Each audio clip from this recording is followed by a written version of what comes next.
Reels போறவெல்லாம் இங்க MLA candidate இல்லையா? இருங்க, உங்களுக்கு சேர்த்தான பேசிட்டு இருக்கேன். என்ன மானம் உள்ள பொண்ணு இன்னும் மதுரையில கேட்டாக, அந்த மன்னார்குடியில் கேட்டாங்க மாதிரி நம்மளை நம்பியும் சில பேர் வருவாங்க இல்லையா? அதுக்கான சூழல் வரலாம் இல்லையா? அவங்களை நம்ம மதிக்கணுமா இல்லையா? எல்லா இடத்திலும் எங்கள் கட்சியினுடைய வேட்பாளருக்கு வாக்கு கேட்டு இங்கே எங்கள் அண்ணனுக்கு வாக்கு கேட்கிற ஒரு வாய்ப்பு. தமிழ்நாடு சட்டசபையில் 1952 தொடங்கி யாரெல்லாம் சட்டமன்றத்தில் இருந்திருக்கிறார்கள், அந்த சட்டமன்ற உறுப்பினர்கள் யார் மக்கள் பணத்தை ஒரு காசு கூட எடுக்கல அப்படிங்கிற பட்டியலை நானும் ஹிமாயினும் உட்கார்ந்து போட்டோம். இந்த சட்டமன்ற உறுப்பினர் மக்கள் காசை எடுத்ததே இல்ல, மக்களுக்காக பேசியிருக்காரு. ஒரு 10 எடுப்போம். ஏன்னா 1952 2021 2400 பேர் ஆயிருக்காங்க. சரி, 2400 10ங்கிறது ஒரு விழுக்காடு கூட இல்ல எடுத்தோம். நான் முதல்ல சொன்னேன், நம்ம தாத்தா முத்துராமலிங்க தேவர்ன மக்கள் பணத்தை எடுக்காத ஒரு தலைவன் அவரு.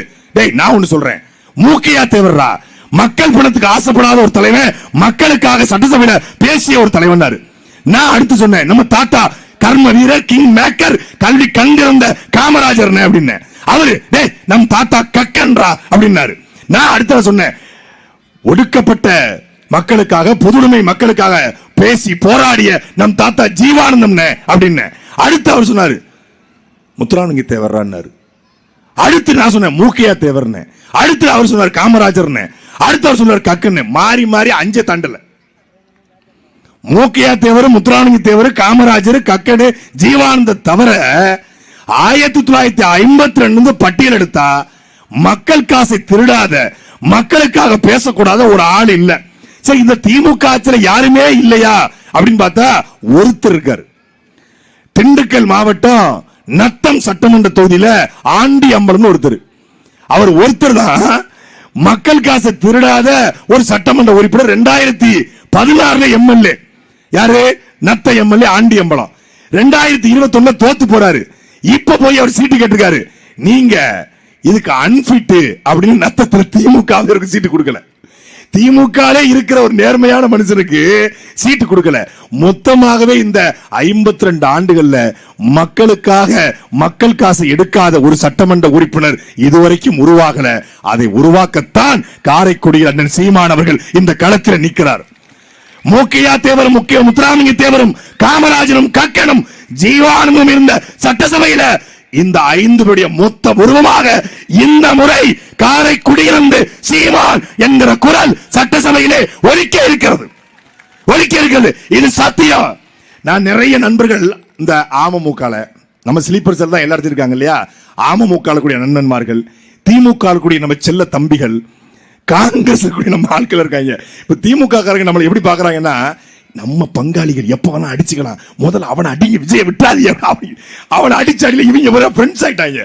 ஃப்ரெண்ட்ஸ் ஆகி மத்த இடத்துல நாங்க திமுக தான் போடுவோம், ஆனா காரைக்குடியில எங்க ஓட்டு தப்பி கூட மாங்குடிக்கு விடாது, அது எங்க அண்ணனுக்கு தான் முடிவெடுத்தான்.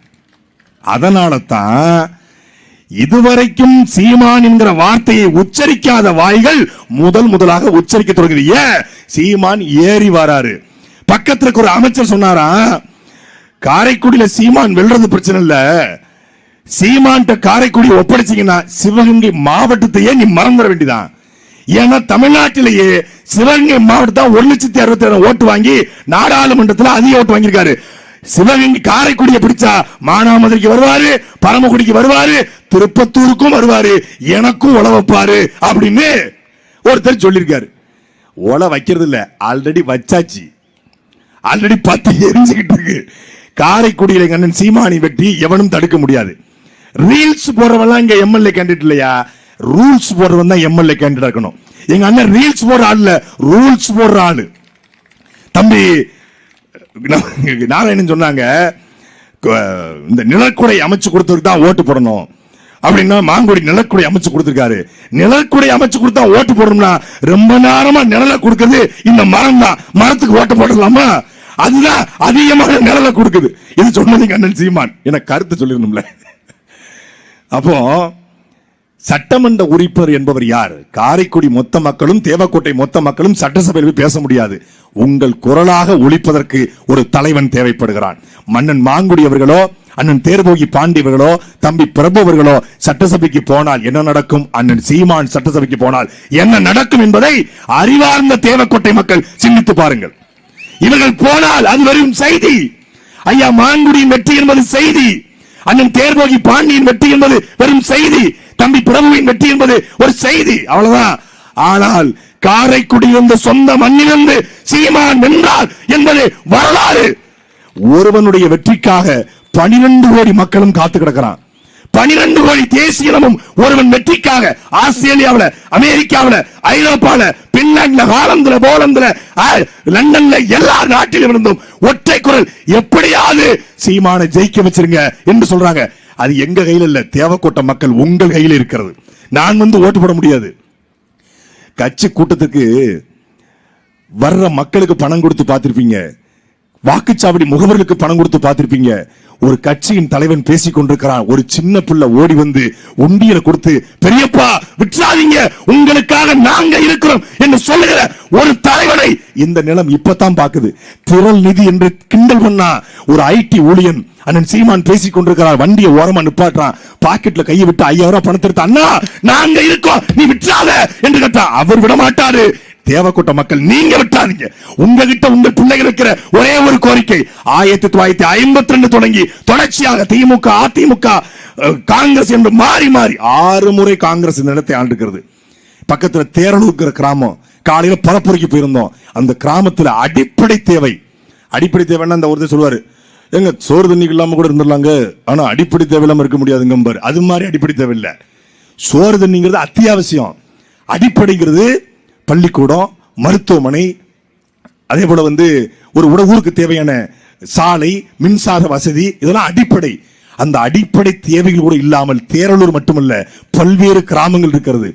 இதே தேவக்கோட்டை ஒன்றியத்துல கொடூர் அப்படிங்கிற கிராமம், தர்மன் ஒருத்தன், யாரு கொடூர்ல தர்மன் ஒருத்தன் 200 ஏக்கர்ல அங்களுடைய குளத்து மண் அள்ளிக்கிட்டு இருக்கான். பல பேர் புகார் சொன்னாங்க, தர்மம் அள்ளிக்கிட்டே இருக்கட்டும், மே 4ஆம் தேதிக்கு பதி அண்ணன் சீமான் வர வேண்டாம், சீமான் கார் நின்னா போதும் தர்ம அந்த பக்கம் ஓடி போவான். ஆத்துமணல் கொள்ளையோ, கனிமோல கொள்ளையோ, மலை கொள்ளையோ காரைக்குடிக்குல ஒரு பிட்டை கூட எடுக்க முடியாது. இது எங்கள் தேர்தல் வாக்குறுதி. காரைக்குடியை அவன் எல்லாம் காரைக்குடியில ஓட்டு இல்ல, காரைக்குடியில் அவருக்கு வீடு இல்ல, அவர் காரைக்குடிக்கான தலைவன் இல்ல, தமிழ் குடிக்கான தலைவன். பண்ணையாருக்கு தான் ஊருக்கு வீடு இருக்கும், பாமரனுக்கு எங்கேயும் வீடு இருக்காது. எங்க அண்ணனுக்கு எங்கேயுமே வீடு இல்ல. ஆனா சிவகங்கை என்றால் யார்? வேலுநாச்சியார். சிவகங்கை என்றால் மருதுபாண்டியர். சிவகங்கை என்றால் வேலுநாச்சியார், மருதுபாண்டியர் எப்படி அடையாளமோ அப்படி சிவகங்கை என்றால் சீமான் என்பதும் ஒரு அடையாளம். எங்க அண்ணனை தாண்டி மண்ணின் மகன் வேற யார்? அண்ணன் கவுண்டமணி படத்துல வடக்கப்பட்டி ராமசாமிக்கு பணம் கொடுத்திருப்பாரு. அவர் பணம் வரலன்னு, பணத்தை எப்படி வாங்கணும்னு நரி மூஞ்சில முழி பணம் வந்துரும் பாப்ல. நரிக்கு நான் எங்க போறோம், உன் கூடவே தான் ஒரு நரி இருக்குல்ல, அது மூஞ்சில முழின்னு சொல்லிடுவாரு. உடனே அவர் போய் செந்தில கூப்பிட்டு நரி ஒரு தடவை ஊழ விடுறாம்பாரு. இவர் ஊழ விடுவாரு. அவனே சக்சஸ், வடக்கப்பட்டி ராமசாமி கொடுத்த பணம் வந்துடும். இப்ப எங்களுக்கு எங்க அண்ணன் சீமான் சக்சஸ், ஏன்னா கார்த்தி சிதம்பரம் நரி ஊழகிட்டுச்சு, அதனால சக்சஸ். நரி ஊருக்குள்ள வரதே தப்பு, இது ஊழகிட்டு வர வருது. ஏன் மேலே ஏறி வந்து கொண்டிருக்கிறோம்? தமிழ்நாட்டு அரசியல்ல எவங்கூடையும் கூட்டணி வைக்காம, எவங்கூடையும் சமரசம் செய்யாம அதிமுக கூட போயிருந்தா 40 சீட்டு, துணை முதலமைச்சர் 4000 கோடி. திமுக கூட போயிருந்தா அங்க சேர்த்துக்குவாங்க. ஏன்னா அவங்களுக்கு வெக்கமான சூடு சொல்ற எதுவும் கிடையாது, வாங்க சீமான்வாங்க, சேர்த்துக்குவாங்க. 30 சீட்டு கொடுப்பாங்க. ஏன்டே பேரம் பேசுனாங்க, நானும் அண்ணன் தேவான்லாம் வரும்போது, if your brother come to our alliance we will take Bhagwan aarti. You against TMK, we against TMK, we will combine, we will throw TMK. If you give 2 hours, we will convince him. 15 வருஷமா கூட எங்களாலே convince பண்ண முடியல, நீ 2 ஹவர்ஸ்ல பண்ணிடுவியா? அண்ணன் என்ன கூப்பிட்டு என்னடா பகவான் ஆர்த்தியா போயிடாத, அதோட முடிச்சு விட்டுருவாங்க. ஐயா ஸ்டாலின் சொன்னார்ல, இப்படி அது மாதிரி முடிச்சு விட்டு போயிருவாரு. சமரசம் செய்யல, நாங்கள் தனித்து நிற்கிறோம். எப்படி? தேசிய கட்சியோட, திராவிட கட்சியோட கூட்டணி வைக்க மாட்டேன், என் தம்பி தங்கைகளை ஏமாற்ற மாட்டேன்னு எங்க அண்ணன் தனிச்சு நிக்கிறாரு. அங்க ஒருத்தர் நானும் தனிச்சு நிக்கிறேன், நானும் பெரிய அரசியல்வாதி தான், நானும் பெரிய ரவுடி தான், நான் ரவுடியா ஃபார்ம் ஆயிட்டேன்ங்கிற மாதிரி நான் பொலிட்டிஷியனா ஃபார்ம் ஆயிட்டேன். எப்படி? மார்ச் மாசம் 23ஆம் தேதி தேர்தல் பரப்புரை எங்க அண்ணன் தொடங்கினாரு திருத்தணியில. 233 தொகுதிக்கும் சென்று தன் தொகுதியான காரைக்குடிக்கும் வந்திருக்கிறார். ஒரு நாளைக்கு 8 பொதுக்கூட்டம், காலையில 10 மணிக்கு ஆரம்பித்து மாலை 10 மணி தொடங்கி 10:20க்கு பேசி 15 வழக்கு வாங்கியிருக்காப்ல. இந்த தேர்தல் பிரச்சாரத்தில் மட்டும் இருங்க, உங்களுக்கு சேர்த்தான பேசிக்கிட்டு இருக்கேன் அப்படி ஒரு 10 வழக்கு. 10 கூட்டத்திலும் திமுகவை விமர்சிக்கல, அதிமுக விமர்சிக்கல, ஐயா ஸ்டாலின் விமர்சிக்கல, எடப்பாடி விமர்சிக்கல. காடு வளம், கனிம வளம், நீர் வளம், நிலவளம், பள்ளிக்கூடத்தை எப்படி கட்டுவேன், மருத்துவமனை எப்படி உருவாக்குவேன், தற்சார்பு பொருளாதார கொள்கையில நிலமும் வளமும் சார்ந்த தொழிற்சாலை எப்படி உருவாக்குவேன், எப்படி கடனை அடைப்பேன், என் பெண் பிள்ளைகளுக்கு எப்படி பாதுகாப்பு கொடுப்பேன், காவலருக்கு 8 மணி நேரம் வேலை, பெண் காவலருக்கு 6 மணி நேரம் வேலை, சுழற்சி முறையில் வேலை வாய்ப்பு, குறைந்தபட்ச சம்பளம் 25,000 ரூபாய், ஆடு மாடு மேய்த்தல் அரசு வேலை, விவசாயம் அரசு வேலை, எல்இடி திரையில போட்டு காட்டுறது மக்களுக்கு புரியல. பிரதீப் ரங்கநாதன் பாராட்டுறான். எனக்கு இந்த இன்ஸ்பிரேஷன் எங்க அண்ணன் சீமான் கிடைச்சு நடிகர் பிரதீப் ரங்கநாதன் பாராட்டுறாரு. ஒட்டுமொத்தமான தமிழ்நாடும் கூர்ந்து கவனிக்குது. எந்த தலைவனாலும் விமர்சிக்க முடியாத தலைவரா வராரு கூட்டணி வைக்காம. ஆனா அங்க அவரு காங்கிரஸ் கூட பேசி, தேமுதிக கூட பேச்சுவார்த்தை நடத்தி, ஐயா ஓபிஎஸ் கூட பேசி, அண்ணன் டிடிவி கூட பேசி, அப்புறம் கம்யூனிஸ்ட் கூட பேசி, அண்ணன் விசி டிடிவி கூட திருமாவளவன் கூட பேசி, எல்லாரு கூடயும் பேசி யாரும் வரலன்னு நான் தனிச்சு நிக்கிறேன். அது பேர் தனிச்சு நிக்கிறது, தனியா நிக்கிறது. நாங்க நிக்கிறது தனிச்சு. நீங்க எல்லாரு கூடயும் பேசிட்டு நிப்பதுக்கு ஒரு தனிச்சு அல்ல, அது தனியா. ஒரு பாட்டு உண்டு, என்ன மானம் உள்ள பொண்ணு இன்னும் மதுரையில கேட்டாக, அந்த மன்னார்குடியில் கேட்டாங்கிற மாதிரி, என்ன பக்க மாசு கட்சி என்ன பாஜக கேட்டாக, என்ன பாடையில ஏத்த பார்த்தாக, என்ன அம்சமான கட்சி இன்னும் அதிமுக கேட்டாக, அந்த அமமுக கேட்டாக, சீர்சனத்தியோட வந்து சின்னம்மாவும் கேட்டாக, அந்த சின்னையாவும் கேட்டாக, வீணா போன கட்சி இன்னும் விசிகால கேட்டாக, என்ன வீணடிக்க பார்த்தாக, கருவருக்கும் கட்சி இன்னும் காங்கிரஸ்ல கேட்டாக, அந்த கம்யூனிஸ்டும் கேட்டாக, மட்டமான கட்சி இன்னும் மதிமுகவுல கேட்டாக, என் மானத்தை கெடுக்க பார்த்தாக, எல்லாம் வரும்னு காத்திருந்த பனையூர்ல என் ஆதரவு உன்னால தனிச்சு நிக்கே முன்னால, என்ன பக்காமாசு கட்சி இன்னும் பாஜக கேட்டாக, என்ன பாடையிலத்தை பார்த்தாங்கன்னு எல்லாரு கூடயும் பேசி ஆட்சியிலும் பங்கு அதிகாரத்திலும் பங்கு. நம்மளை நம்பியும் சில பேர் வருவாங்க இல்லையா, அதுக்கான சூழல் வரலாம் இல்லையா, அவங்களை நம்ம மதிக்கணுமா இல்லையா அப்படின்னு நீங்க பொறுத்தவரை கிரண் மாதிரி மாமாக்கு வயசாயிடுத்து இல்லையா, மாமாவோட சுவர்ல ஏற முடியாது இல்லையா அப்படின்னு பேசி டயலாக் போற சினிமா இருந்து எப்படி ஆட்சியை கொடுப்ப, நல்லா இருப்போம் நல்லா இருப்போம் எல்லாரும் நல்லா இருப்போம். எப்படி உங்க பொண்டாட்டி பிள்ளை நல்லா இருக்க மாதிரியா? எப்படி நல்லா இருப்பீங்க? ஒரு தலைவன் கனவு காண்கிறான். என்ன கனவு? பசிக்கு அழாத குழந்தை, கல்விக்கு ஏங்காத மாணவன், வேலைக்கு அலையாத இளைஞன். இது என் கனவு இந்தியா என்கிற பகத்சிங் கண்ட கனவை காண்கிற தலைவன் எங்களுடைய அண்ணன் செந்தமிழன் சீமான். சாதியாலும் மதத்தாலும் திராவிடத்தாலும் ரசிக மனப்பான்மை பிரிந்து கிடந்த எங்களை தமிழன் என்று திரட்டிய தலைவன் காரைக்குடிக்கு உங்களை நம்பி வந்திருக்கிறான். நடிகன் வருவான், மண்டி போடுவான். நீ பழனிக்கே பால் காவடி தூக்கினாலும் நடக்காது ராஜா. சினிமாவிலிருந்து சிஎம் கனவோடு வருத்தம் வந்தான். அவனை பிரபாகரன் பிள்ளைகள் சீமானின் தம்பிகள் ஓட ஓட விரட்டினார்கள் என்கிற வரலாறு எழுதப்பட இருக்கிறது. தமிழ் தேசியத்துடைய வரலாறு இந்த 2026 துவங்க இருக்கிறது.